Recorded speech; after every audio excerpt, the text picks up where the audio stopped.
ఈ మహిమ చెల్లిస్తూ మీ అందరికీ మరొకసారి ప్రత్యేక వందనాలు తెలియజేసుకుంటున్నానండి. మనం ఉదయం మత్తయి సువార్త 26వ అధ్యాయం 36 నుంచి 46 వరకున్న భాగాన్ని ధ్యానం చేశాం. అందులో శోధన ఎలా బలంగా పనిచేస్తుందో, దాన్ని జయించడానికి కీలకమైంది ఏంటో, తర్వాత అది అనుకోని గడియలో మన జీవితాల్లోకి ఎలా వస్తుందో ఆ విషయాలు మనం ఆలోచన చేసాం. శోధన అనే అంశం మీద ఎక్కువగా ఆలోచన చేయడానికి ప్రయత్నం చేసాం. తిరిగి అదే అంశాన్ని మనం ధ్యానం చేద్దాం. మళ్ళీ అదే విషయాల గురించి మనం చర్చించుదాం. ఇదే అంశం మీద లేక ఈ కంటెంట్ మీద మనం మాట్లాడుతున్న 3వ వర్తమానం. అంతకుముందు బుధవారం అనుకుంటాను, బహుశా బుధవారం, ఆ గిన్నెను ఎందుకు తీసివేయమని చెప్పాడు ప్రభువు, ఎందుకు ఏడ్చాడు, చెమట ఎందుకు రక్తపు బిందువులుగా మారిపోయినాయి, ఇలాంటి విషయాలు మనం ఆలోచన చేసుకుంటూ వచ్చాం. అసలు ఆ గిన్నె ఏంటి, ఎందుకు తీసేయమన్నాడు అనే విషయాన్ని కూడా ఆలోచన చేశాం. ఈరోజు దీంట్లో నుంచి మరో 3 తలంపులు మీ దృష్టికి తీసుకొని వస్తాను. అది గెత్సేమనిలో జరిగిన ఆ సంఘటన గురించే మనం మాట్లాడతాం. గెత్సేమనిలో జరిగిన ప్రార్థనలోనే గెత్సేమనే తోట ఆ రోజు ఎలా మారిపోయింది అని అంటే, అది ఒక బాధలకు నిలయంగా మారిపోయింది. గెత్సెమనే తోట భ్రమలకు నిలయంగా మారిపోయింది. గెత్సెమనే తోట బలానికి నిలయంగా మారిపోయింది. ఈ 3 ఆలోచనలతో మనం దీన్ని ధ్యానం చేసుకుంటాం. ఉదయం శోధన గురించి ఆలోచన చేసినట్టుగానే ఈ 3 తలంపులు మీ మనసులో పెట్టడానికి నేను ప్రయత్నం చేస్తా. యేసుక్రీస్తు ప్రభువారు పస్కా స్థానంలో పస్కా జరిగించవలసిన పండుగలో, పస్కా పండుగలో ప్రభు భోజనాన్ని ప్రవేశపెట్టారు. ఇప్పటి నుంచి పస్కా కాదు మీరు ఆచరించవలసింది, ప్రభు భోజనం ఆచరించాలి అని ఆ భోజనాన్ని ప్రవేశపెట్టి దాన్ని ఆచరించి ముగించి పాట పాడుకొని ఒలీవల కొండకు వెళ్ళారు. ఆ సమయంలో యోధా చేయబోతున్న ద్రోహం గురించి ప్రభువారు భోజనం చేస్తూ ఉండగానే శిష్యులకు చెప్పాడు. యోధా ఏం చేయబోతున్నాడో అన్న విషయం గురించి ప్రభు ముందుగానే మాట్లాడాడు. అలాగే పేతురు చేయబోయే తొందరపాటు దుశ్చర్య, ఓ మాటలు చెప్పాల్సి వస్తే అతడు ఆడబోతున్న అబద్ధం గురించి కూడా ప్రభు ముందుగానే చెప్పాడు. అది 3 సార్లు అబద్ధం ఆడతావు నువ్వు అని పేతురుతో చెప్పాడు. ఆయన తనతో పాటు శిష్యులందరినీ తీసుకుని వెళ్ళాడు. అయితే 3 భాగాలుగా వాళ్ళంతా విడిపోయారు. మొదటి భాగంలో శిష్యులందరినీ ఉంచాడు. కొంచెం ముందుకు తీసుకెళ్ళిన తర్వాత రెండో భాగంగా పేతురు, యాకోబు, యోహానుని ఒక గుంపుగా ఉంచాడు.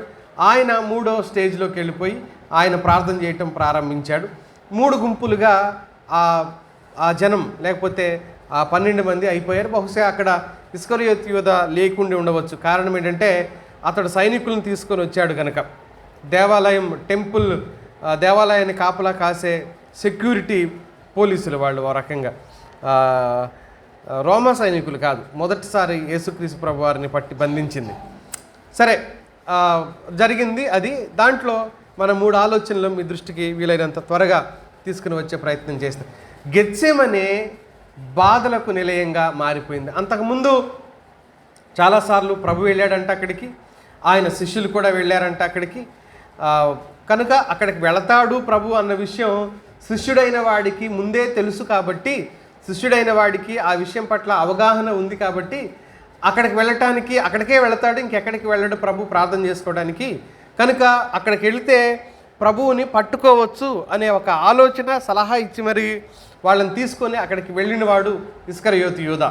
మొత్తానికి ప్రభు అక్కడికి వెళతాడన్న విషయం తెలుసు కాబట్టి అక్కడికి వెళ్ళాడు. అనేక సార్లు అక్కడికి వాళ్ళు వెళ్ళారు, ప్రార్థన చేసుకున్నారు. అయితే ఈరోజు, లేకపోతే ఈ సందర్భంగా అది ఎలా మారిపోయింది? ప్రార్థనకు నిలయంగా కంటే కూడా బాధలకు నిలయంగా అది మారిపోయింది. మిగతా శిష్యులకి నిద్రకు నిలయంగా మారిపోయింది.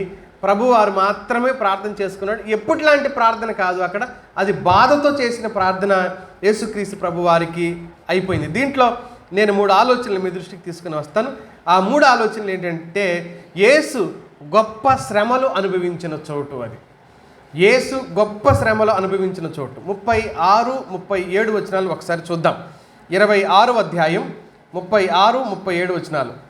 అంతటి యేసు వారితో కూడా గెత్సెమనే అనబడిన చోటికి వచ్చి, నేను అక్కడికి వెళ్ళి ప్రార్థన చేసి వచ్చే వరకు మీరు ఎక్కడ ఉండుడని శిష్యులతో చెప్పి, పేతురును జబదయి ఇద్దరు కుమారులను వెంటబెట్టుకుని పోయి, ఏం జరుగుతుంది అక్కడ? దుఃఖపడుటకును చింతాక్రాంతుడగుటకును మొదలుపెట్టాను. అక్కడ ఏమయ్యాడు యేసుక్రీస్తు ప్రభు అని అంటే, అది ఆయన శ్రమలకు నిలయమని ఎందుకన్నానంటే, దుఃఖపడటానికి చింతపడటానికి ఆయన ప్రారంభించాడు. వాస్తవంగా ఆయన ఎలుగెత్తి ప్రార్థన చేయటానికి ప్రారంభించను అనడానికి బదులుగా దుఃఖపడటానికి చింతాక్రాంతుడు అవటానికి అని వాక్యం చెప్తుంది. నేను మధ్యాహ్నం కూడా ఆ ప్రస్తావన చేశాను మీ మధ్యలో.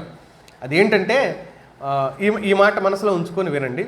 యేసుక్రీస్తు ప్రభువారు సిలువలో పడిన శ్రమలన్నింటికంటే గెత్సెమనే తోటలోనే ఎక్కువ శ్రమను అనుభవించాడు. మనం సాధారణంగా మనకు తెలిసిన అభిప్రాయం ఏంటి అని అంటే, సిలువ అనగా కొరడాతో కొట్టారు, ముళ్ళు గుచ్చారు, మేకులు కొట్టారు, ఇవన్నీ జరిగినాయి, ఉమ్మి వేశారు, కొట్టారు, తిట్టారు, నిందలు వేశారు. కాబట్టి ఎగ్జాక్ట్లీ అది చాలా పెద్ద భయంకరమైన శిక్షే. దాన్ని మనం కాదు, అది ఒక శాపగ్రస్తమైన శిక్షే, మనం దాన్ని కాదనం. కానీ దానికంటే ఎన్నో వందల రెట్లు బాధను ప్రభువారు గెత్సెమనే తోటలో అనుభవించాడు.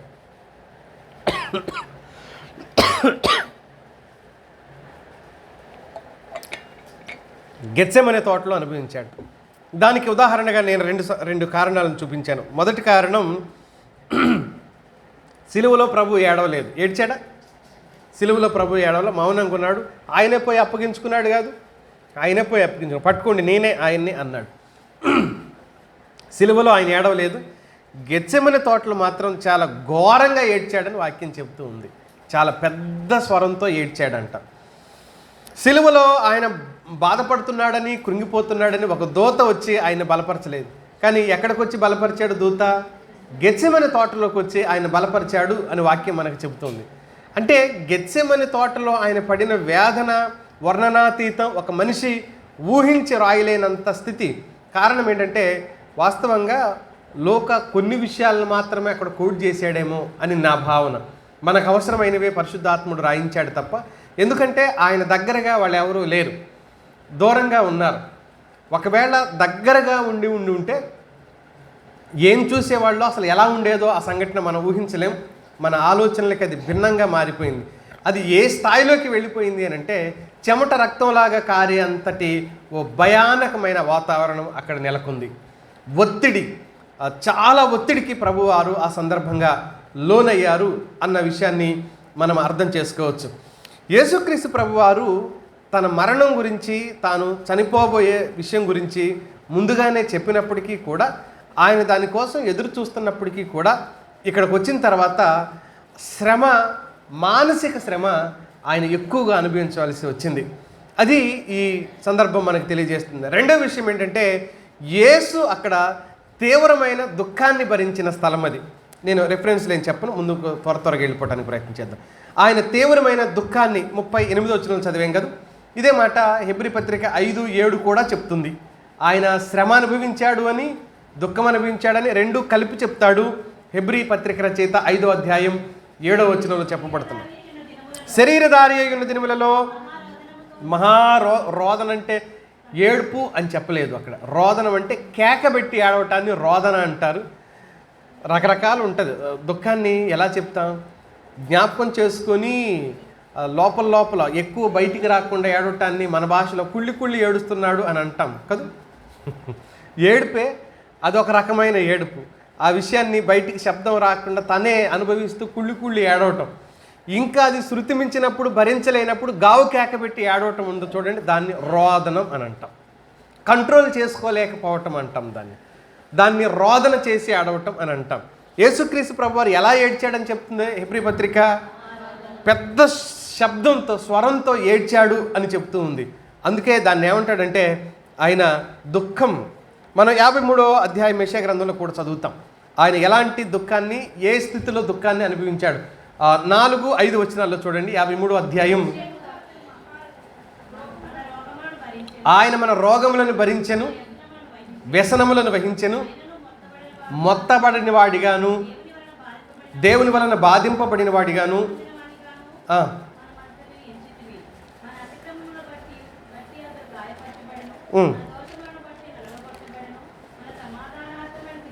యేసుక్రీస్తు ఎలాంటి శిక్ష, ఎలాంటి బాధను అనుభవించాడో ఈ 4-5 వచనాల్లో మనం చదువుతున్నాం.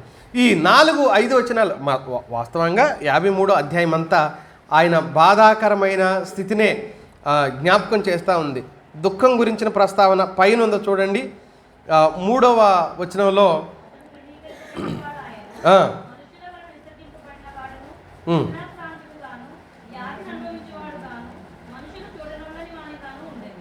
వ్యసనపడ్డాడు. వ్యసనం, దుఃఖం, వ్యసనం అన్నీ కలగలిపిన దుఃఖకరమైన ఒక బాధాకరమైన స్థితి యేసుక్రీస్తు ప్రభువారు అనుభవించారు అని దేవుని వాక్యం మనకు చెప్తా ఉంది. వ్యసనము, వ్యాధి, బాధ, కొట్టబడిన స్థితి, ఇదంతా ఎక్కడ జరిగిపోయిందంటే గెత్సెమనెలోనే జరిగిపోయింది మిత్రులారా. ఇక్కడ నేను ఈ మాట 3వ వర్తమానంగా ఈ ప్రస్తావన ఎందుకు చేస్తున్నాను నేను అనంటే, పూర్వం నుంచి మనకు చెబుతూ వస్తున్న సందేశాలు, ప్రసంగాలు, బోధకులు ఎలా మారిపోయాయి అనంటే, ఊహించుకొని చెప్పిన వాటికిను వాస్తవంలో నుంచి వాక్యాన్ని ఆలోచన చేయడానికి చాలా తేడా ఉంది. చాలా తేడా, చాలా వ్యత్యాసం. అందుకనే లోతైన అధ్యయనం, వాక్యపు లోతుల్లోకి వెళ్ళి, బంగారం రోడ్ల మీద దొరకదు. బంగారు గనుల్లో కర్ణాటకలో ఉంటుంది KGF అని బంగారు గని, ఎన్నో వందల వేల మీటర్లు అనమాట లోపలికి ఉంటుంది అనమాట. ఆ తర్వాత సినిమా వాళ్ళు కూడా KGF అనే సినిమా తీశారు ఆ గని గురించే. కర్ణాటకలో ఉంటుంది ఆ బంగారు గని. ఆ పేరు మీదే KGF అనే పేరు మీద సినిమా తీశారు. బంగారం రోడ్ల మీద దొరకదు, పై పొరల్లో దొరకదు, భూమి అడుగు పొరల్లో బంగారం దొరుకుతుంది. అలాగే వాక్యం కూడా లోతైన అధ్యయనం చేయనంత వరకు దైవ చిత్తం ఆత్మీయులకి అర్థం కాదు. దేవుని చిత్తం, దేవుని ఆలోచనలు మనుషులకి అర్థం కావు. కొరింథీ పత్రిక 2వ పత్రిక 10వ అధ్యాయం 7వ వచనంలో పౌలు ఈ ప్రస్తావన చేశాడు, ఈ సందర్భం మాట్లాడాడు. 2వ పత్రిక 10వ అధ్యాయం 7వ వచనం, సంగతులను ఎలా చూడకూడదు? పైపైన చూడకూడదు. కొరింథీల్ని హెచ్చరిస్తున్నాడు, మీరు ఒకవేళ సంగతులు పైపైన చూశారనుకో మీకేం అర్థం కాదు. చాలేమ్మా, మీకేమీ అర్థం కాదు. సంగతులు పైపైన చూస్తే, అందుకనే పై రూపం చూడడు దేవుడు అన్నట్టుగా, పైన వేరే ఉంటుంది, లోపల వేరే ఉంటుంది. పైన వేరే ఉంటుంది, లోపల. దొంగతనానికి ఒక ఇంటికి వచ్చాడంట. అన్నీ వెతుకుతుంటే వాడికి ఏమీ కనపడలేదు. గుమ్మంలోనే బయట నేతి కుండ అని ఒక కుండ రాసి ఉందంట. ఒక కుండ మీద పేరు రాసింది, నేతి కుండ.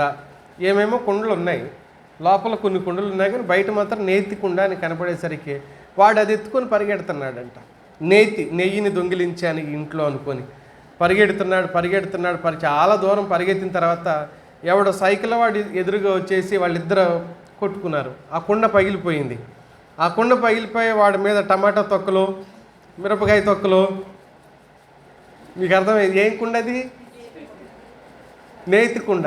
ఏం పడ్డాయి అందులోంచి? కుడితి. ఆ కుండ డ్యామేజ్ అయితే వాళ్ళు అందులో కుడితి పోస్తున్నారు. నేతి పేరు అదే ఉంది, కానీ లోపల పదార్థం మారిపోయింది. అందుకనే పైన చూస్తే ఏమైందంటే ఇలాంటివి ఎదురవుతాయి. వాక్యంలో కూడా పైన చూసి పైన ఆలోచన చేసుకుంటే మనం ఇలాంటి పరిస్థితే, భ్రమలకు లోనవుతాం. వాస్తవంగా ఆ స్టోరీ ఎందుకు చెప్పానంటే, భ్రమపడ్డాడు కాదు, ఒకటి చూసి ఒకటి అనుకున్నాడు కాదు. అందుకని పౌలు అన్నాడు, పైన చూడకూడదు, వాక్యాన్ని లోతైన అధ్యయనం చేయాలి అని సంఘానికి నేర్పించాడు దైవజనుడు. ఈరోజు మనం కూడా అదే చేయాలి. ఊహించుకోకూడదు. ఎప్పుడు దేవుడు ఏమన్నాడో ఇంచుమించుగా అనుకోకూడదు. ఖచ్చితంగా ఏమన్నాడో దేవుడు ఇంచుమించుగా అనే పదం బైబిల్లో ఎక్కడ దేవుడు చెప్పిన మాటల్లో అలా రాయించాడు. దేవుడు ఎలా చెప్తాడు అనంటే, ఇలాగుననే చెప్పాను, ఇలాగే చెప్పాడు, ఇలా సెలవిస్తున్నాడు. ఇలా సెలవిస్తాడేమో ఒకవేళ యెహోవా, ఇలా చెప్పరు. నేను నిశ్చయముగా, యేసుక్రీస్తు ఏమంటాడు? నేను నిశ్చయముగా మీకు చెప్తున్నాను అంటే పర్ఫెక్ట్గా ఉంటుంది అన్నమాట ఆయన ఏదైనా చెప్పేటప్పుడు. కనుక దీంట్లో అది బాధలకు నిలయం అని చెప్పినప్పుడు సిలువ కంటే కూడా ఎక్కువ బాధే అనుభవించాడు. ఆయన మానసిక వ్యధకు గురయ్యాడు. అది ఎంతటి వ్యధ అంటే మూడో మాట ఆలోచించేద్దాం. ఒంటరితనాన్ని భరించి ఎదుర్కోవాల్సిన పరిస్థితి. ఒంటరైపోయాడు కాదు, పక్కన ఎవరు ఆదరించేవాళ్ళు, గావు కేకబెట్టి ఏడుస్తుంటే యేసుక్రీస్తు ప్రభువారు పక్కన ఎవరన్నా వచ్చి ధైర్యంగా ఉండు అని చెప్పేవాళ్ళు లేరంట. ఆ విషయం గురించి దేవుని వాక్యం ఏమని రాస్తుందంటే 69వ కీర్తన ఒకసారి తీయండి, అది ప్రవచనం. 69వ కీర్తన 20వ వచనంలో ఉన్న మాట చూడండి. నిందకు నా హృదయము బ్రద్దలాయను, నేను బహుగా కృషించి ఉన్నాను, కరుణించు వారి కొరకు కనిపెట్టుకుంటుని కానీ ఎవరునూ లేకపోయింది. ఓదార్చు వారి కొరకు కనిపెట్టుకుంటుని ఎవ్వరూ కానరాలేదు. ఓదార్చే వారి కోసం కనిపెట్టాను, కానీ నన్ను ఎవ్వరూ ఓదార్చలేదు. ఒంటరినైపోయాను ఆ తోటలో. ఆహా, నా ప్రభు ఎంత వేదన చెందాడు ఆలోచించండి ఒకసారి. ఎంతటి వేదన స్థితిని ఆయన ఆ తోటలో ఆ సమయంలో అనుభవించాడో మనకి ఈ ఒక వాక్యం చాలు కదా. ఎంతటి ఆవేదన చెందాడో. ఎవ్వరూ ఓదార్చటం సంగతి కాదు కదా. అసలు అక్కడ ఏం జరిగిందో కూడా ఎవరికి తెలియదు. ఆంతరంగికులుగా ఉన్న వాళ్ళని ముందు తీసుకెళ్ళాడు, కానీ ఆంతరంగికులు కాస్త ఏమైపోయారు? దూరంగా నిలబడ్డారు, దూరంగా ఉన్నారు. దూరంగా ఉన్న వాళ్ళు కాస్త ఏమైపోయారు? ప్రార్థన చేశారా వాళ్ళు? నిద్రపోయే స్థితిలోకి వాళ్ళు వెళ్ళిపోయారు. కనీసం వాళ్ళు కూడా ప్రార్థించలేని సన్నిహిత శిష్యులతో పాటు ప్రార్థించాలని కోరుకున్నాడు ఆయన, కానీ వాళ్ళు ప్రార్థించడానికి బదులుగా నిద్రపోయారు. నేను వీళ్ళ గురించి ప్రత్యేకంగా కొన్ని దృశ్యాలు వాళ్ళకి కావాలని చూపించాడు. ఎందుకనంటే ఈయన్ని అర్థం చేసుకొని ఈయనతో పాటు కలిసి ఈయన భావాలను పంచుకుంటారు అని ఆయన ఆశించాడు. కానీ వాళ్ళెవరూ కూడా ఆ ప్రయత్నంలో సఫలీకృతం కాలేకపోయారు. ఆ ప్రయత్నంలో వాళ్ళు ఎవరూ కూడా స్థిరంగా నిలబడలేని స్థితిలోకి వాళ్ళు వెళ్ళిపోయారు అని మనకు విషయం అర్థమవుతుంది మిత్రులారు. ఇక్కడ మనం గుర్తించాల్సిన మరొక మాట ఏంటి అని అంటే, ఆయన వచ్చి చూశాడు 3 సార్లు. వాళ్ళు నిద్రపోతున్నట్లుగా ఆయనే చూశాడు. 40వ వచనంలో చూడండి, 26వ అధ్యాయం మత్తయి. వారు నిద్రించుట చూచి 41లో కూడా మీరు శోధనలో ప్రవేశించుకున్నట్లు మెలకువగా ఉండి ప్రార్థన చేయండి అని చెప్పాడు. మళ్ళీ 43లో చూడండి, వారు మరలా నిద్రించుట చూచెను. ఇప్పుడు 45వ వచనంలో చూడండి, అప్పుడు ఆయన శిష్యుల యొద్దకు వచ్చి ఇక నిద్రపోయి, అంటే 3 సార్లు కూడా చెప్తూ వచ్చాడు. వాళ్ళు నిద్రపోవటమే చూస్తున్నాడు. వాళ్ళు ప్రార్థించటం ఆయన చూడలేకపోయాడు. కనీసం వాళ్ళు ప్రార్థిస్తుంటే ఈయనకి ఆదరణ కలుగునేమో, చెప్పిన పని చేస్తున్నట్లుగా అనిపించి ఆదరణ కలిగేదేమో. కానీ వాళ్ళు ఆయన చెప్పిన పని చేయలేరు. ఆయన చెప్పినట్లుగా చేయడానికి వాళ్ళు సిద్ధంగా లేరు. ఆయన చెప్పిన మాటకు విధేయత చూపడానికి వాళ్ళు ఏమాత్రం కూడా సిద్ధంగా లేరు. అందుకనే వాళ్ళు అసలు నేనేమన్నాను, 3 ప్రత్యేక విధానాల్లో వాళ్ళు ఉన్నారు ఆ సమయంలో. ఏంటి ఆ ప్రత్యేక విధానాలు? ఆయన చెబుతున్నప్పుడు వినలేకపోయారు, తిరిగి జవాబిచ్చారు. ఏంటి చెప్పాడు? మీరు చెదిరిపోతారు, మీరందరూ నన్ను వదిలిపెట్టి వెళ్ళిపోతారంటే ఎందుకు వెళ్ళిపోతాం, ఏం జరుగుతుంది, మరి వెళ్ళిపోకుండా ఉండాలంటే నువ్వే చెప్పు ఏం చేయాలి అనడానికి బదులుగా పేతురు ఏమన్నాడు చెప్పండి? నీకోసం నేను ప్రాణమైన ఇస్తా. అసలు వినాలి కదా ఏం చెబుతున్నాడో. వినలేదు వాళ్ళు, శిష్యులు ఎవరూ వినల. పేతురు వినకపోగా పోనీ వాళ్ళు ఏమైనా శ్రద్ధగా విన్నారంటే వాళ్ళు కూడా వినల. వాళ్ళు ఏమంటున్నారు వెంటనే? పేతురు ఏదన్నారు, వీళ్ళు అదే అన్నారు కదా. పేతురు ఏం మాట్లాడుతున్నావు, ప్రభు ఏదో మాట్లాడుతున్నాడు, విందాం, కనీసం విందాం ఏమంటున్నాడు ఈయన. వినల. పేతురు అన్నాడు అని ఉంది, మిగతా వాళ్ళు అదే మాట అన్నారు అని ఉంది.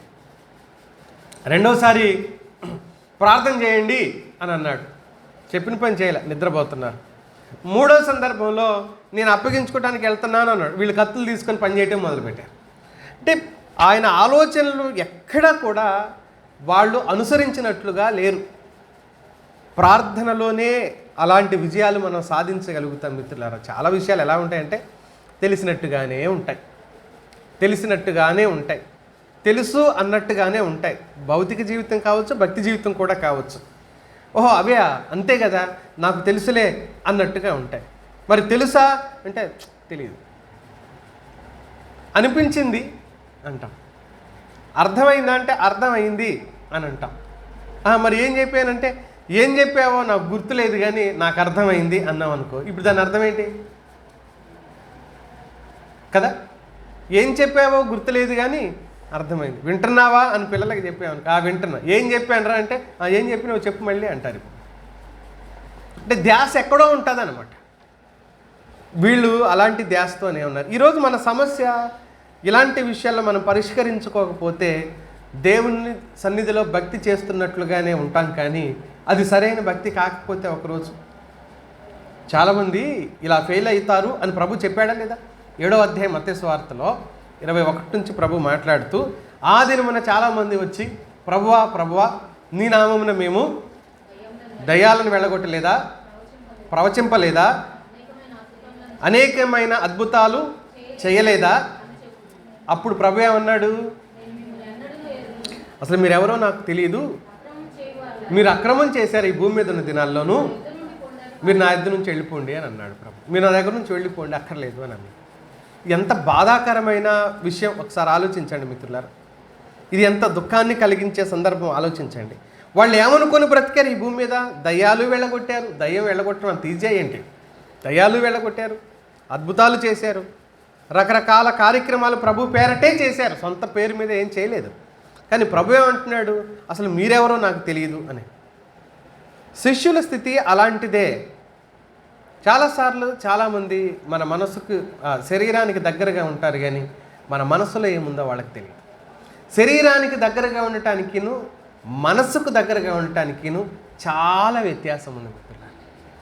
ప్రభు వారికి ఇస్కరియోతు యూదా దగ్గరగానే ఉన్నాడు, కానీ మనసులో ఏముందో అతడికి తెలియదు.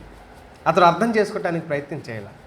ఈ భక్తి మార్గంలో మన శరీరాలు ప్రభు సన్నిధిలో ఉంటున్నాయి, కానీ మన మనసులు ప్రభు సన్నిధిలో ఉండటం కాదు, ప్రభువుతో అంటుకట్టబడటం కావాలి. మన మనసులు ఏమైపోవాలి? ప్రభువుతో అంటుకట్టబడటం కావాలి.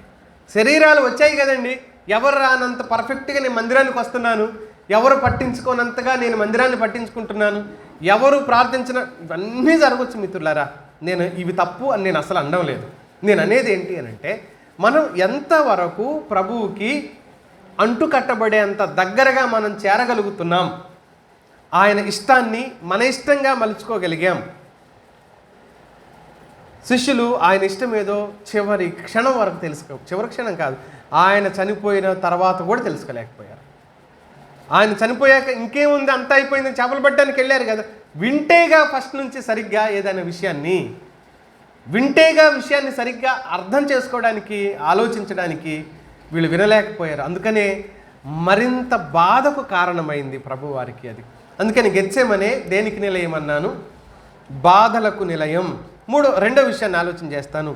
గెత్సేమనే భ్రమలకు నిలయం, భ్రమపడిన స్థలం. అది దేనికి భ్రమ? ఏం భ్రమ కలిగింది ఆ గెత్సేమనే తోటలో?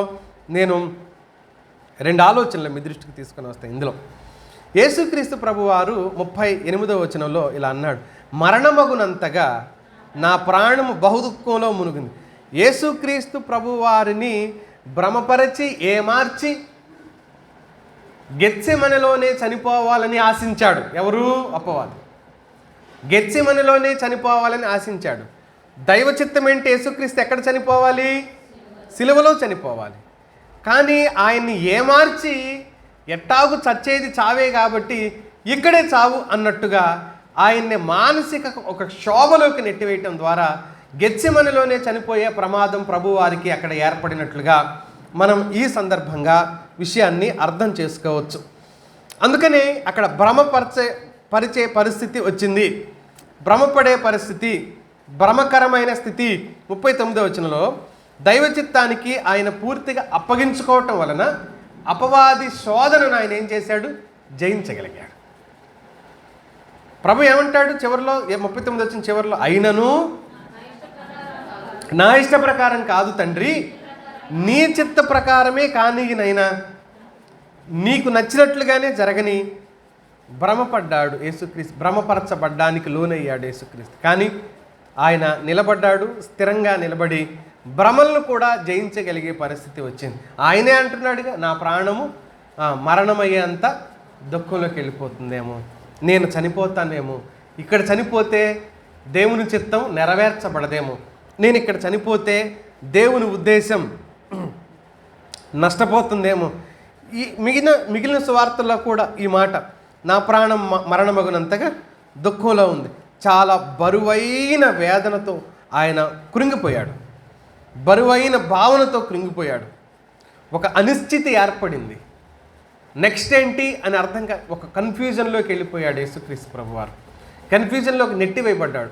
నేను ఈ మాటలు అంటుంటే ఆయన దేవుడండి, ఒక దేవుడు కన్ఫ్యూజన్లోకి వెళ్ళిపోవటం ఏంటండి అనే మాట మీకు అనిపించవచ్చు. కానీ నేను అనుకోకుండా నా నోట్లోంచి మాటలు ఏమి నేను అనటం లేదు.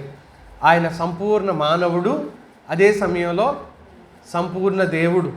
మానవుడిగానే ఆయన శ్రమపడ్డాడు కాబట్టి, మానవుడుగా ఆయన దానిని భరించాడు కాబట్టి, అందుకనే హెబ్రీ పత్రిక 2వ అధ్యాయం చివరి వచనం, అది 18వ వచనం అనుకుంటా, అక్కడ ఏముంది, ఆయన అచ్చం మనవలే శోధించబడ్డాడు అని.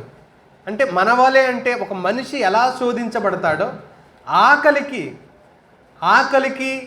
ఆకలైన వాడు దొంగిలించి భోజనం చేసినట్లుగా, ఆకలైన వాడు ఆశించి అడిగినట్లుగా, ఆకలైన వాడు దాన్ని ఎలాగైనా సంపాదించుకున్నట్లుగా, అలాంటి సిచ్యువేషన్ ప్రారంభం ఆయన ఉపవాసం ఉన్న సందర్భంలో అలాంటి పరిస్థితి ఆయనకి ఎదురైంది. ఉపవాసం అంటే మళ్ళీ ఒక మాట గుర్తొచ్చింది నాకు.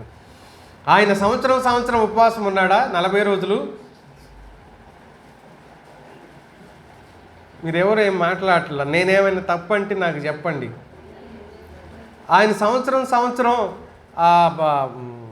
ఒక నెల ఎన్నుకొని, అంటే ప్రతి సంవత్సరం ఒక నెల రాదు కాబట్టి చెప్తున్నాను నేను, ఒక నెల వస్తుందా? రాదుగా, మారిపోతాయిగా ఈ లెంట్ డేస్, మారిపోతాయి కాబట్టి ఆయన పోని ఈ లెంట్ డేస్ని వదిలిపెడదాం. ఆయన ఈ భూమి మీద ఉన్న దినాల్లో, శరీర రీతిగా ఉన్న దినాల్లో అంటే మనోళ్ళు సంవత్సరం ఉంటారుగా, అందుకు అడుగుతున్నా నేను, ఆయన ఉన్నాడా అని. ఖచ్చితంగా సంస్కరించుకోవాలి ఇలాంటి ఆచారాలని, ఖచ్చితంగా ఇలాంటి ఆచారాలను మనం సంస్కరించుకోవాలి. ఆయన పరిచర్య ప్రారంభించే ముందు మాత్రమే ఉపవాసం ఉన్నాడు. ఇంకా ఉపవాసం ఉండొద్దని నేను అంటలో, ఉండండి మంచిదే, విధానంలో ఉండండి అంటున్నా, పద్ధతిలో ఉండండి అంటున్నా. దీన్ని ఆచారంగా పెట్టుకొని లెంట్ డేస్ వచ్చాయంటే చాలు, చెప్పానుగా, ఒకటి చెప్పులు వేసుకొని అంటాడు, ఒకడేమో ఇప్పుడు సేమ్ అయ్యప్ప స్వామి మాల వేసుకున్న వాళ్ళు ఏం చేస్తారు, మొత్తం చేసేస్తున్నారు ఇప్పుడు వీళ్ళు. ఒక మాలే మెడలో ఉందో, క్యాథలిక్ వాళ్ళు అది కూడా వేసుకుంటున్నారు ఈ మధ్య, అవునా, మాల కూడా వేసుకుంటారు. తేడా ఏంటంటే ఏమి తేడా లేదు, ఒకటే డ్రెస్సే తేడా, విధానాలు మొత్తం సేమే. కింద పడుకోవటం, చెప్పులు లేకపోవటం, మాల వేసుకోవటం. ఇక ఆ మధ్యకాలంలో కొన్ని క్యాథలిక్ సంఘాల్లో కలర్ డ్రెస్సులు కూడా వచ్చేసినాయి. ఒకడేమో బ్లాక్ వేసేవాళ్ళు ఉన్నారు, ఒకళ్ళు వైట్ వేసేవాళ్ళు ఉన్నారు, ఇవన్నీ ఉన్నాయి. సంస్కరించుకోవాలి కానీ, విషయాలను సరిచేసుకోవాలి కానీ, ఆచారంలో కొట్టుకుని పోతే దేవుడు సంతోషిస్తాడా? దేవుడు దేనికి సంతోషిస్తాడు?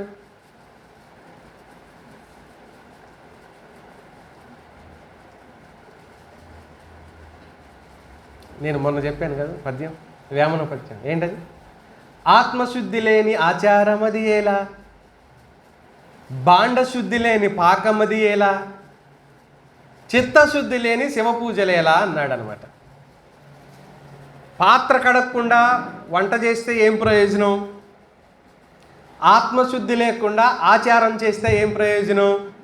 చివరికి వాళ్ళు హిందూ విధానంలో ఉన్నారు కాబట్టి ఏమన్నాడు, చిత్తశుద్ధి లేని శివ పూజలు ఎలా అంటాడనమాట.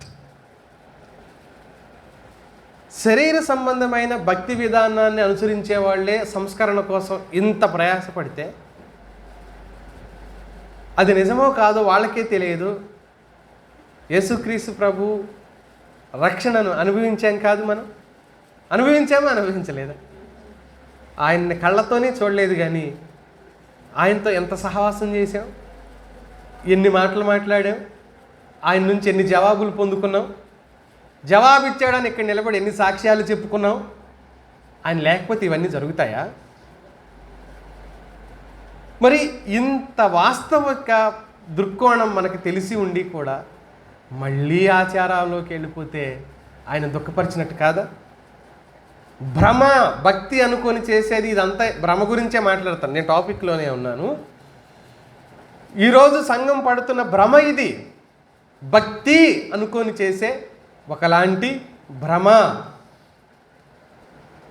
నేను అందుకనే ఆత్మశుద్ధి ఉంటే యేసుక్రీస్తు ఏమన్నాడు? హృదయ శుద్ధి గలవారు ధన్యులు వాళ్ళు, సంవత్సరం ఉపవాసం ఉన్న వాళ్ళు ఏంటది ధన్యులు, వాళ్ళు దేవుని చూచెదరు, వారు మాత్రమే పరలోకంలోకి వచ్చెదరు అన్నాడా? అనలేదు. మరి ఉండొద్దా అంటే మీ ఇష్టం, ఉండండి, కానీ దేవుని నీతి పాటించండి. దేవుని నీతి విధానాన్ని తప్పించేసి మనం భ్రమలో భక్తి భ్రమ వేరు, నిజం వేరు. నాకు నేనే రాజు అయిపోయానని ఊహించుకున్నాను అనుకోండి, అయిపోద్దా? రాజు కాదు కదా, వార్డు మెంబర్ కూడా కాదు. ఊహించుకుంటే ఏమవుద్ది? ఊహల్లోనే మిగిలిపోతాం. భక్తి కూడా అలా ఉండకూడదు. భక్తి రియాలిటీ, క్రియల్లో కావాలి. అది క్రియల్లో అనుభవపూర్వకంగా అనుభూతిలోకి రావాలి. అది మనం చేయాలి. అవే సాడీలు, అవే ద్వేషాలు, అవే కుళ్ళుబోతు బుద్ధులు, అవే కక్షలు, అవే వారవలేనితనాలు, అవే కంటగింపు, అవే తిరస్కారాలు, ఇవన్నీ పెట్టుకొని మాట మారదు. సెటైర్లు వేయటం మానం అసలు పక్కన వాళ్ళని చూసి. తేరా వచ్చేసి మళ్ళీ అమ్మో భక్తి చేస్తాం, మీది అయిపోయిన తర్వాత మళ్ళీ ఏంటాం. అలా ఉండకూడదు. మన జీవితం, మన భక్తి, మన విధానం అది రియాలిటీ. లోకమంతా చూడాలి. ఒక కాలానికి పరిమితం కాదు, మన బ్రతుకంతా నింపబడి ఉండాలి మన భక్తి జీవితం.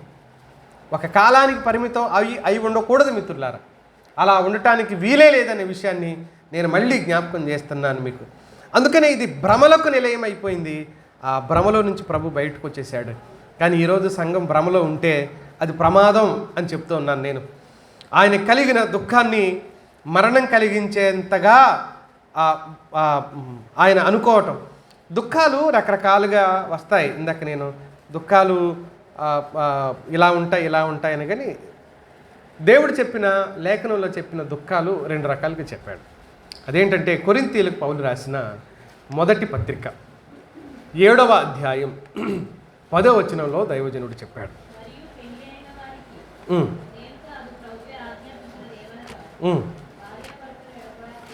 అదేనా? నేను ఒకవేళ రెఫరెన్స్ తప్పు చెప్పానా? లేదు, మీరే తప్పు చదివారు. 7వ అధ్యాయం 10వ వచనం, దైవ చిత్తానుసారమైన దుఃఖము రక్షణార్థమైన మారు మనసు. అంటే దుఃఖాలు 2 రకాలు. దైవ చిత్తానుసారం కూడా అంటే దేవుడే వారికి ఆ దుఃఖాన్ని కలగజేస్తాడు, ఆ పశ్చాత్తాపాన్ని కలగజేస్తాడు. ఆ రోదనను, ఆ ఏడుపుని ఎవరు కలగజేస్తున్నారు? వాళ్లకు దేవుడే కలగజేస్తున్నాడు. అందుకని ఆ దుఃఖం దైవ చిత్తమై ఉంటే, ఆ దుఃఖం దైవ చిత్తానుసారంగా వస్తే అది రక్షణ కలుగజేసే మారు మనసులోకి నడిపిస్తుంది మనిషిని. రక్షణ కలుగజేసే మారు మనసులోకి అందుకనే రక్షణార్థమైన మారు మనసు కలుగజేయును. ఇంకా చూడండి, ఈ మారు మనసు అయితే లోక సంబంధమైన దుఃఖము మరణమును కలుగజేయును. లోక సంబంధమైన దుఃఖం ఏం చేసిందంటే మరణాన్ని కలుగజేస్తుంది అని చెప్పాడు. యాకోబు అంటాడు, యోసేపు చనిపోయినప్పుడు నేను ఏడ్చి నా కుమారుని దగ్గరికి వెళ్ళిపోతానులే, అంటే నేను కూడా ఏమైపోతానని ఆయన ఉద్దేశం, చనిపోతాను. నేను కూడా ఏడ్చి నా కుమారుని దగ్గరికి వెళ్ళిపోతానులే అన్నాడు. అంటే రక్షణార్థమైన దుఃఖం. ఈరోజు దేవుని సన్నిధిలో దుఃఖపడే వాళ్ళు ఎవరైతే ఉంటారో ప్రతి దుఃఖం మారు మనసుకు సంబంధించింది అని మనం అనలేం మిత్రులారా. ప్రతి దుఃఖాన్ని అలాగ మనం తీసుకోవాల్సిన అవసరం లేదు. మీకు తెలుసా, సంఘాల్లో దుఃఖం అలవాటు అయిన వాళ్ళు ఉంటారు తెలుసా? కొంతమందికి దుఃఖం అలవాటు అయింది తెలుసా? కదిపితే కన్నీరే, నెత్తి మీద నీళ్ళకుండా ఉన్నట్టే. ఎందుకు ఏడుస్తావమ్మా అంటే ఆమెకే అర్థం కాదు. ఎందుకు ఏడుస్తారో తెలియదు. ఒక ఆమెనైతే ఒక పెద్ద సంఘంలో, మీకు కూడా తెలుసు, ఆరాధన జరుగుతుండగా పోయి మరి ఆపారు. ఆంటీ ఆపు, నువ్వు ఆరాధన చేయటం ఆపు అని అన్నారు. ఆమెను ఆపేశారు. ఎందుకు ఆపారు తెలుసా? నువ్వేం చేస్తున్నావు ఎవరికి అర్థమవుతుంది? ఏడుపు మాత్రమే తెలుస్తుంది. ఎందుకు ఏడుస్తున్నావు? ప్రతి ఆదివారం ఏడవటమే తప్ప నువ్వేం చేస్తున్నావో అవును ప్రభువా ఆమెనంటానికి కూడా మాకు తెలియటం ఇలా. నీది ఏడుపే, ఇది యథార్థమైన ఏడుపు అయితే ప్రతి దానికి ఇదే ఏడుపు ఏడుస్తున్నావా? అయితే కోడలకి ఆమెకి పడదు. మళ్ళీ ఎంత ఏడ్చేదానివి కోడలు నోర్చుకోలేకపోతున్నావే అని అడిగారు వాళ్ళు. ఎంత ఏడ్చేదానివి కోడలు నోర్చుకోలేకపోతున్నావే, మరి నువ్వు ఇంత కన్నీరు కార్చేదానివి కోడలను ఓరవలేకపోతున్నావే, పోవే నువ్వు పో, అవసరమైతే నా కొడుకు రెండే పెళ్లి చేస్తానంటుంది ఆమె. అలాంటి ఆమె ఇక్కడికి వచ్చి ఏం చేసిద్ది? కడవడ కన్నీరు, దారకి అడ్డే లేదు, లాకు లేదు. అందుకే అన్నాను, అలవాటు అయిపోద్ది కొంతమందికి కన్నీరు. వీళ్ళు స్టార్ట్ 1 2 3 అనగానే సినిమాల్లో సావిత్రి ఏడిచినట్టు ఏడుస్తారు వీళ్ళు. నటన కోసం ఏడుస్తారు కదా వాళ్ళు. ఆమె అమ్మ ఒక్క కంట్లో నుంచే రావాలి కన్నీరు అంటే ఒక్క కంట్లో నుంచే రప్పించేదంట ఆమె. మహానటి అన్నారు. అందుకే వీళ్ళు నటులో మరి అలవాటో ఏంటో మనకు తెలియదు. తప్పు మిత్రులారా, సంస్కరించుకోవాలి. ఆలోచన లేని భక్తి ఇలాగే అనర్థం తీసుకొస్తుంది. మన భక్తిలో అర్థం లేకుండా పోతుంది. ఆ సమస్యను కూడా మనం పరిష్కరించుకోవాలి. భ్రమ, భక్తి కాని దానిని భక్తి అనుకొని భ్రమపడటం, భక్తి కాని దానిని, దైవికం కాని దానిని, దైవ విరోధమైన దానిని భక్తి అనుకొని మనం భ్రమపడుతూ ఉంటే దేవుడు దాన్ని చూసి చాలా దుఃఖపడతాడు, చాలా దుఃఖపడతాడు. అది కూడా భయభక్తులతో చేసినట్లుగా అది కూడా భక్తి భావనతో చేసినట్లుగా భావించేవాడు ఉన్నారు. రెండో విషయం చెప్తాను ఇందులో. పాపం యొక్క పూర్తి భావాన్ని ఆయన అనుభవించాడు. అందుకనే అందులో ఆయన అంతటి వేదనకు గురి కావలసిన పరిస్థితి ఆయనకు వచ్చింది. పాపం భూమి మీదకు పాపం వచ్చినప్పుడు మనుషుల మీదకు శాపాన్ని తెచ్చింది. మనిషి ఆ శాపాన్ని భరించాడు. శాపగ్రస్తమైన స్థితిని మనిషి అనుభవించవలసి వచ్చింది. శపించబడిన ఈ నేలపైనే తిరిగి ఆయన చెమట, ఆయన కన్నీరు వలకటం జరిగినట్టుగా మన దేవుని వాక్యం చెప్తుంది. మిత్రులారా, ఏ భ్రమకు లోనైపోయి అవ్వ ఆదాములు ఆ పండు తిన్నారో, ఆ అపవాది చెప్పిన అబద్ధం, ఆ భ్రమని నమ్మి పండు తిన్నారు. ఏమన్నాడు అతడు వచ్చి? మీరు ఈ పండు తిన్న దినమున ప్రభు చస్తారని చెప్తే అతడేమన్నాడు? చావనే చావరు. ఎంత కాన్ఫిడెంట్ ఇచ్చాడో చూడండి. చావనే చావరు. భ్రమ. అపవాది ఎప్పుడు కూడా మన జీవితాల్లో బాగా గుర్తుపెట్టుకోండి, అపవాది నుంచి మనకు పూర్తి నిజం రాదు, పూర్తి అబద్ధం కూడా రాదు. వాడు అబద్ధమునకు జనకుడే అన్న సంగతి మనకు తెలిసిన, పూర్తి అబద్ధం చెప్పడు, పూర్తి నిజం చెప్పడు. ఏం చెప్తాడు అంటే అర్ధ సత్యం అంటాం ఆ పదాన్ని. అర్ధ సత్యాలు అంటే సగం సత్యమే చెప్తాడు అనమాట. అసలు ఎప్పుడైనా అతడు అబద్ధం చెబుతాడు కాబట్టి అబద్ధం అన్నాం అనుకోండి, అబద్ధాన్ని పక్కకు నెట్టేస్తాం. నిజం చెప్తాడు అనుకుంటే నిజం కాబట్టి నిజాన్ని అనుసరిస్తాం.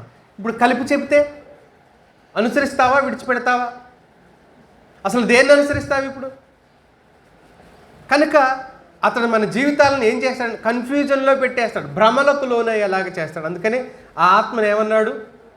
భ్రమపరచు ఆత్మ. అంటే లేని దాన్ని ఉన్నట్టుగా మన కళ్ళ ముందు చూపించటమే భ్రమపరచటం. ఎప్పుడు కూడా సాతానుడు అర్ధ సత్యాలు చెబుతూ ఉంటాడనమాట, అర్ధ సత్యాలు. కనుక పని జరుగుతున్నట్టుగానే ఉంటుంది. ఇప్పుడు గవర్నమెంట్ వచ్చిందనుకో, ఏ గవర్నమెంట్ వచ్చినా ఏం చేస్తారు? పని జరుగుతున్నట్టుగానే ఉంటుంది, ఏ పని అవ్వదు. పోలవరం పరుగులు ఎత్తిస్తుంది గవర్నమెంట్, అది ఎప్పటికీ అవ్వదు. మేము ఇంత పని చేసాం అని పేపర్లో ఫోటో లేదు, ఆ పోలవరం ఎప్పుడు కాదు.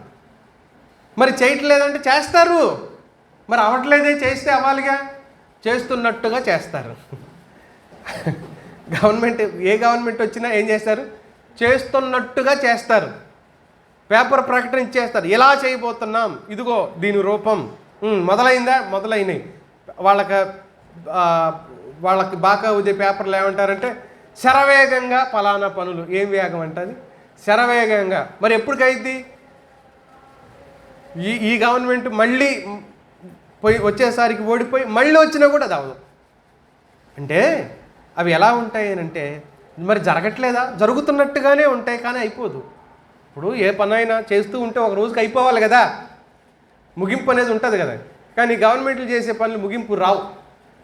ముగింపు వస్తే ఏంటి, మళ్ళీ ఇంకోటి మొదలు పెట్టాలి, దానికి ఎక్కడే డబ్బులు అంటారు వీళ్ళు, మెయింటెనెన్స్ రాదు. అందుకని ప్రజల ముందు ఇదే దీన్నే ఏమంటాం, భ్రమ అంటాం. ఆ భ్రమ కోసం మాట్లాడాను నేను ఈ మాట. దీన్నే భ్రమ. చూస్తూ ఉండి మనమే కళ్ళతో అక్కడికి పోయి కళ్ళతో చూసినా కూడా పని అయితే జరుగుతుంది, మరి అవ్వాలిగా, అవ్వదు. మరి జరుగుతుందా లేదంటే జరుగుతుందండి, మరి అవ్వలేదు ఏంటంటే తెలియదండి. ఒక భ్రమలో ఉంచేయటం అనమాట. ఖచ్చితంగా మన మనస్సు మీద దాడి చేసే అపవాది కార్యాలు కూడా ఇలాగే ఉంటాయి. మన కళ్ళ ముందు అంత సవ్యంగా ఉన్నట్టుగానే ఉంటుంది, కానీ దైవికమైన ఆలోచనల్లోకి మనం వెళ్లకుండా అతడు ఆపటం. గెత్సెమనే రెండింటికి నిలయంగా చెప్పాను. ఒకటి బాధలకు నిలయమైతే, రెండవది భ్రమలకు నిలయమైతే, మూడవది అది బలానికి కూడా నిలయంగా మారిపోయింది.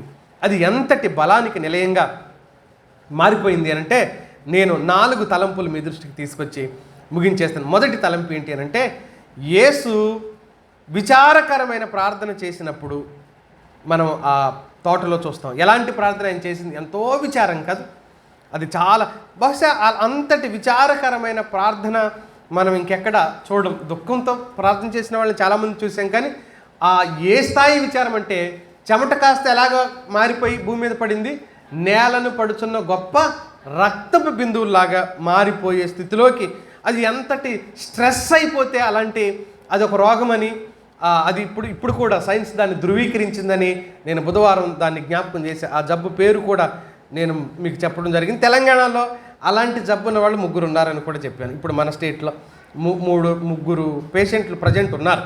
వాళ్ళ చెమట వస్తే అది ఎలా కారిద్ది అని అంటే రక్తంలాగా కారిద్ది అనమాట. రెడ్ కలర్తో ఆ చెమట భూమి మీద కారటం, వాళ్ళ చర్మం మీద కారటం అనేది ఉంది.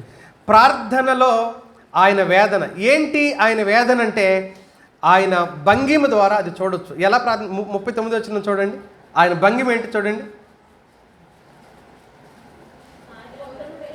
కొంత దూరం వెళ్ళి ఎలాంటి ఏ పొజిషన్లో ఉన్నాడు ప్రార్థన చేసేటప్పుడు, ఆయన సాగిలి పడ్డాడు. ఆయన వేదన కనీసం సరిగ్గా కూర్చోలేని స్థితి కూడా ఆయన ఏర్పడ్డాడు.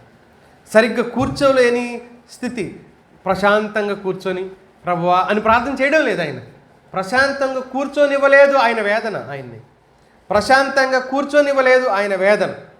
ఆయన మాటల్లో ఎలాంటి శబ్దం వచ్చిందో చూడండి. ఆయన మాటల్లో ఒక వింతైన శబ్దం. 39వ వచనంలో చూడండి ఏమని ప్రార్థన చేశాడు. నా తండ్రి, ఇంగ్లీష్లో ఇది ఎలా ఉందంటే ఓ మై ఫాదర్, ఉన్నట్టు తెలుగులో మనం అనుకుంటే ఓ నా తండ్రి అని కేకలు పెట్టినట్టు. ఓ నా తండ్రి, ఓ మై ఫాదర్ అని కేక పెడతాడు. అది ఎలాంటి భంగిమ అంటే సాగిలపడ్డాడు. కేకలు ఎలా ఉన్నాయి, ఓ నా తండ్రి అని కేక. 39వ వచనంలో అలాగే అన్నాడు. 42వ వచనంలో చూడండి ఎలా అన్నాడు,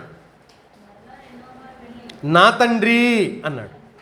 44వ వచనంలో చూడండి, ఆ మాటలే మరలా పలుకుచు అన్నాడు.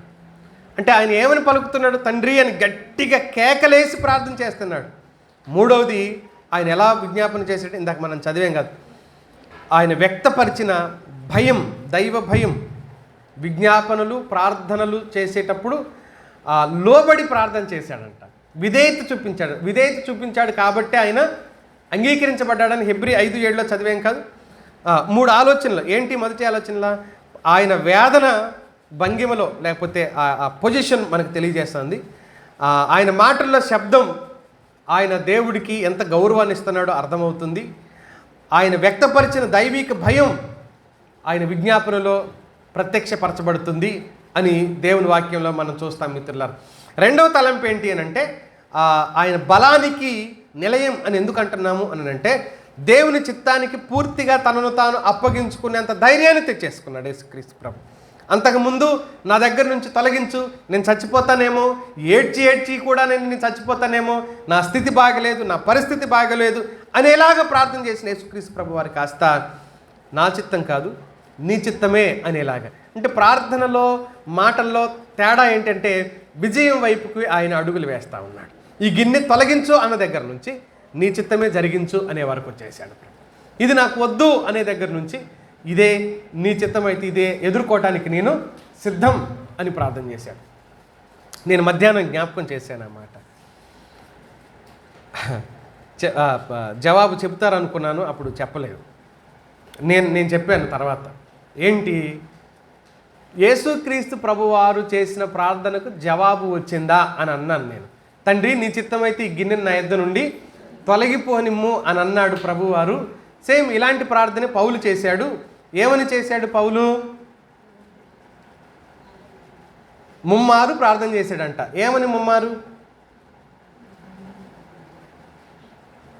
నా శరీరంలో ఒక ముళ్ళు ఉంది, ఆ ముళ్ళు సాతానుని దూతగా నన్ను నల్లగొట్టడానికే ఉంది, ఇది నా దగ్గర నుంచి తొలగించబడాలని నేను ముమ్మారు ప్రార్థన చేశాను అన్నాడు పౌలు. మరి పౌలుకి జవాబు వచ్చిందా? ముళ్ళు పోయిందా అని అడిగాను. నేను చెప్పాను కానీ మళ్ళీ ఏం మాట్లాడలేదు మీరు. ప్రభువుకి జవాబు వచ్చింది, మరి ముళ్ళు పోయిందా? బాలేదు. కానీ పౌలుకి జవాబు వచ్చింది అని అన్నాం. ప్రభువు ఈ గిన్నెను నీ చిత్తమైతే తొలగించు, లేదు తాగటమే నీ చిత్తమైతే తాగుతాను అని అన్నాడు. మరి ప్రభువుకు జవాబు వచ్చిందా? వచ్చింది. మరి గిన్నె తొలగించబడిందా? తొలగించబడలేదు. గిన్నె తొలగించబడకపోయినా ఆయనకి జవాబు వచ్చింది. పౌలుకి ముళ్ళు తొలగించబడకపోయినా జవాబు వచ్చింది. ఏంటి పౌలుకు వచ్చిన జవాబు? నా కృప నీకు చాలు అనేది ఆయన జవాబు. ముళ్ళు ఉంటే ఉన్నదిలే, దాన్ని ఎదుర్కోవటానికి, దాన్ని భరించడానికి నా కృప నీకు తోడుగా ఉండి నిన్ను బలపరుస్తానులే, ఆ ముళ్ళును వదిలే అనే జవాబు వచ్చింది ఆయనకు. యేసుక్రీస్తు ప్రభువుకు వచ్చిన జవాబు ఏంటి? తండ్రి ఈ గిన్నెను నా యొద్ద నుంచి తొలగించు అని ప్రభువారు ప్రార్థన చేస్తుంటే ఈయనకు వచ్చిన జవాబు ఏంటి? గిన్నెను తొలగించనక్కర్లేదు కానీ దాన్ని తాగటానికి శక్తినిస్తాను అనే జవాబు వచ్చింది. అంటే నేను అప్పుడు ఏం చెప్పాను అని అంటే, మళ్ళీ జ్ఞాపకం చేస్తాను. మనం ఆశించినట్టు జవాబు రాకపోవచ్చు మనం చేసే ప్రార్థనల్లో, కానీ దేవుడిచ్చే జవాబు కృపాసహితంగా ఉంటుంది అని మనం గుర్తించాలి అని జ్ఞాపకం చేస్తున్నాను. దేవుడిచ్చే జవాబు క్షేమకరంగా ఉంటుంది. కాబట్టే ప్రభు ధైర్యాన్ని పొందుకున్నాడు, తనను తాను అప్పగించుకోవడానికి ముందుకు వచ్చాడు. నా ఇష్ట ప్రకారం కాదు, నీ చిత్తమే జరగాలి. అంతకుముందు కూడా తర్వాత పేతురు మలుపు చెవి నరికిన తర్వాత, తండ్రి నాకు అనుగ్రహించిన గిన్నెలోనిది నేను త్రాగకుందునా అన్నాడు. తండ్రి నాకు అనుగ్రహించిన గిన్నెలోనిది నేను త్రాగకుందునా, ఎందుకు ఇలా చేస్తున్నావు? కనుక కత్తి ఏం చేయాలి? వరలో ఉంచు అని చెప్పాడు. ఈ మాట యోహాను సువార్త 18వ అధ్యాయంలో చెప్పాడు. నాకు అనుగ్రహించి గిన్నెలో ఏ గిన్నెనైతే తొలగించమని ప్రభు ప్రార్థన చేశాడో ఆ గిన్నె సిద్ధమే అనే ప్రార్థనతో ముగించాడు. ఆ తర్వాత లేచారు, ప్రయాణం అవుతూ ఉండగా, తండ్రి నాకు అనుగ్రహించిన గిన్నెలోనిది నేను త్రాగకుందునా అంటే నేను రెడీగా ఉన్నాను. ప్రార్థన ఎంత బలాన్ని ఇచ్చిందో చూడండి ఆయనకు. అందుకనే అంటున్నాను, ప్రతి సందర్భంలో లోకంలో ఒక సామెత ఉంది, చెప్పుకుంటే సగం బాధ పోద్ది అంటాం చూడండి. బాధ పోద్ది కానీ వాళ్ళు ఇంకో 10 మందికి చెప్పుకుంటారు. మళ్ళీ బాధ పోద్దేమో కానీ ఆ కొద్దిసేపటికి పరువు పోద్ది, ముఖ్యంగా పరువు పోద్ది. కనుక ఆ చెప్పుకునేది ఏదైతే ఉందో అది ప్రభు పాదాల చెంత చెప్పుకోగలిగితే జవాబు దొరుకుతుంది. ఆయన నమ్మదగిన సహాయకుడు. ఆయన మూడో మనిషికి చెప్పడు. ఇంకొకడు వస్తాడుగా ప్రార్థనకి, మళ్ళీ అప్పుడు ఇదిగో ఇప్పుడే ఫలానోడు ఏం చెప్పాడు ముచ్చట్లాడేవాడు ఆయన ఏమన్నా, మళ్ళీ పక్కన వాళ్ళకి లీక్ చేస్తాడా మనం చెప్పింది. మన దౌర్భాగ్యపు పాపాన్ని చెప్పినా కూడా ఆయన దానికి సరి అయిన పరిష్కారం ఇచ్చేవాడు తప్ప మళ్ళీ ఇంకొకరికి చెప్పి ఫలానవాడు ఇలా అన్నాడు చెప్పేవాడు కాదు ఆయన. సాధారణంగా మనకంటే మన జీవితాల్లో జరిగేదానికంటే ఒక బలహీనమైన స్థితి కలిగిన వ్యక్తులు మనకు కనబడితే దాన్ని ప్రచారం చేయడానికి మనం ప్రయత్నం చేస్తూ ఉంటాం. లేదా మనుషుల విధానం చాలా చాలా కుచితంగా కనబడుతుంటాయి. అవి ఎలాగూ అని అంటే, ఏదో రకంగా డ్యామేజ్ చేస్తే మనకు ఎదగటం రాదు. మనకు ఎదగటం రానప్పుడు ఏం చేయాలి? ఎదిగినోడిని దించాలి. అప్పుడు దగ్గరికి ఈక్వల్ అన్న అవుతాంగా. మనకు ఎదగటం రానప్పుడు ఆయన ఏం చేయాలి? వెనక్కి లాగాలి. పైకి ఎక్కుతున్నారు ఇద్దరు, వీడికి ఎక్కటం రావట్లేదు. అప్పుడు ఏం చేయాలి? ఇద్దరు సమానంలో ఉండాలంటే ఆడిని గుంజాలి. ఇది మానవీయ తత్వం ఇలా ఉంటుంది అనమాట. మానవీయ విధానం ఇలాంటిది అనమాట. అందుకని ఈయన ఇలాంటి వాడు కాదు. ఈయన ఎలాంటి వాడు అని అంటే సరైన జవాబు ఇచ్చేవాడు.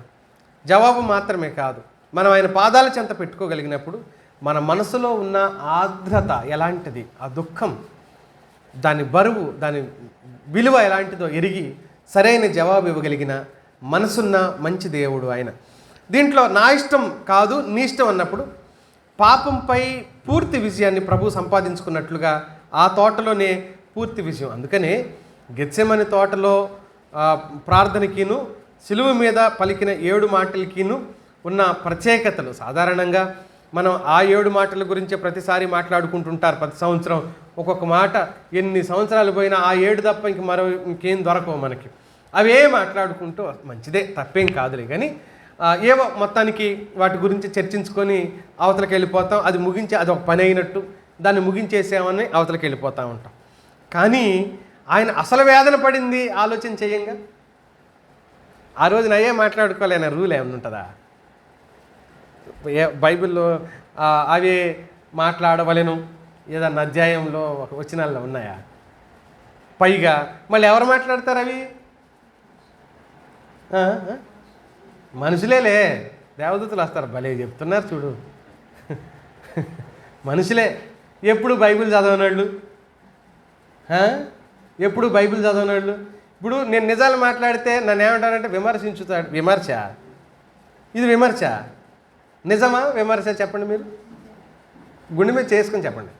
నేను అన్నానని చెప్పబాకండి. నాకు ఈ వేదన ఉంటుంది ఈ విషయంలో. ఎందుకంటే ఎప్పుడు బైబిల్ చదవరు, దాని గురించి తెలియదు.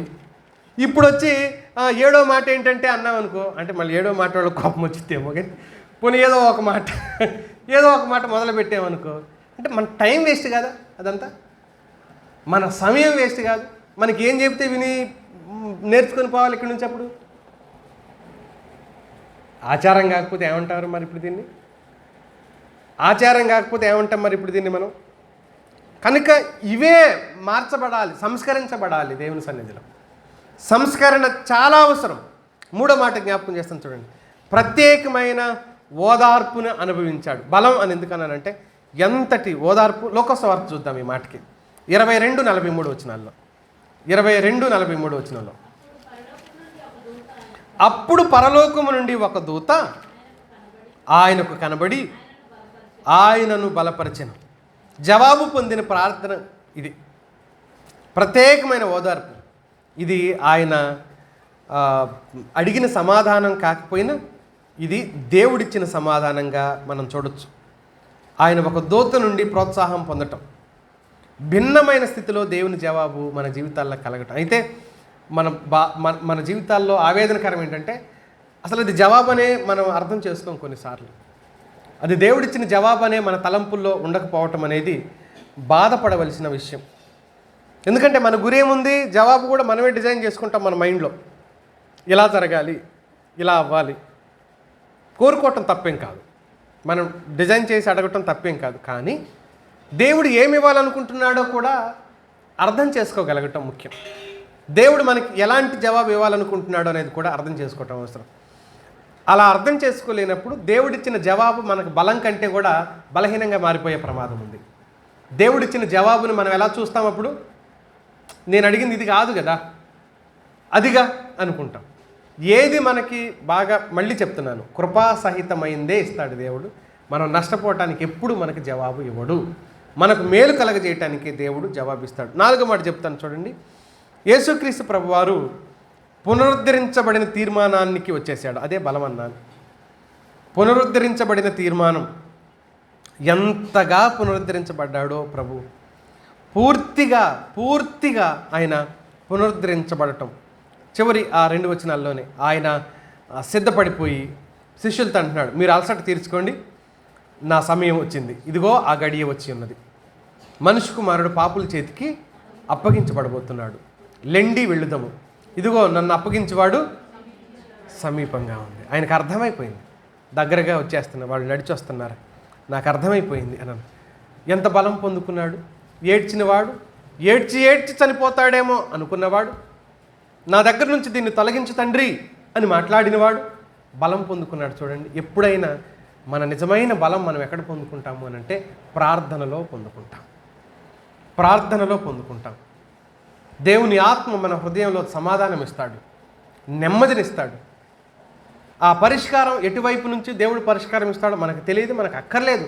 దీన్నే మీ భారము యెహోవా మీద వేయండి అనే మాట.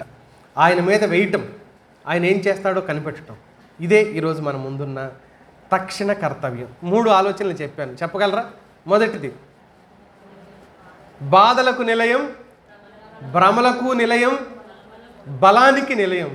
బాధ కాస్త భ్రమలోకి పోయింది, ప్రార్థనలోనే ఉండగా భ్రమ ఎగిరిపోయి అది ఎలా మారిపోయింది? బలంగా మారిపోయింది. దేవుడు ప్రార్థించే ప్రతి అంతరంగాన్ని బలంతో నింపుతాడు. ఎదురవుతున్న సమస్య, ఇరుకు, చింత, వీటన్నింటిలో కూడా బలమిచ్చి నడిపించగలిగిన వాడు ఆయన నమ్మదగిన వాడు. ఆయన వైపు చూద్దాం. దేవుడు ఆ కృప మనకు దయచేయును గాక. ఆమేన్. ఎవరైనా